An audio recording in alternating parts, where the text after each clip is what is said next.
So before we even pick a defense, there's a couple things that we need to figure out before we even start sorting through any of this stuff.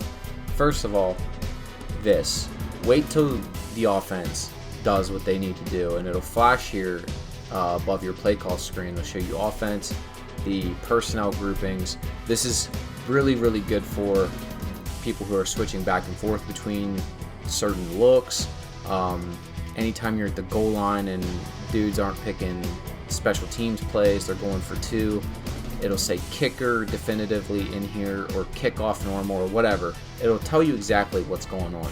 And also, make sure you're taking a peek at this. A lot of people, especially in MPL, run the same fucking cheesy garbage constantly. And you can identify that and then get into whatever it is you need to get to defensively as well.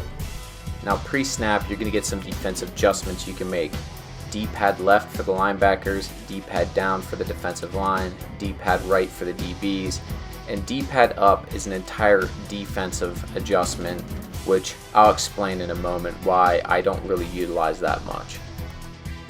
We're looking at the spread and the pinch option. Now this is spread. It takes your team unrealistically and spreads them. I mean, you cannot line swap that. I don't know why the game would do that. And essentially the pinch is more like a run base align. As you can see, it pinches the lineman down and it puts your cornerbacks to the outsides of the shade of the offense. Again, you could just manually do that with the line audible. I'll talk about it in a second. In the up button press, we're going to talk about the shift. Essentially what that does is when you do that right or left, it's going to shift your entire defense to the side that you want it to go to. Now you can manually do this with the line adjustments and the linebacker adjustment, but getting your DBs to the outside is kind of an interesting adjustment. Again, not one I really use a whole lot. Your linebacker and your defensive line adjustments are pretty simple. You move them left, right, blitz, send them into zones, or you could do your defensive line, pinch, spread, rush outside, inside, left, right. That's pretty basic. We go D-pad right, we're going to get the coverage adjustments. Now there's a couple useful things in here. Specifically, you have your press coverage, your give cushion. Show blitz, I have not really tested a whole lot, so I don't really think it does a whole lot.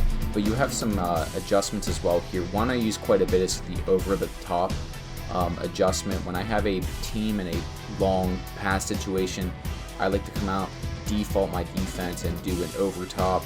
You have an inside outside shade and underneath.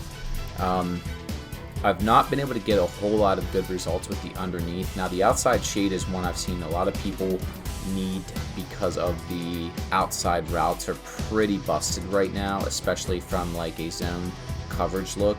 And I don't know if this helps a lot, but it's worth testing out. I haven't had any good examples of it really functioning the way that it should, but again, I would like to further test that before I give a definitive answer. A pre-snap, you can hit triangle as well, and it'll take you into the hot route menu. Now, to select a player to hot route, you're going to see this screen pop up, but if it's more helpful, look at the icons above the individual players on the field. Let's say you wanted to put one of these cornerbacks on a blitz, but you don't remember exactly their name. You could basically just say, reference real quickly, oh, it's circle or it's down.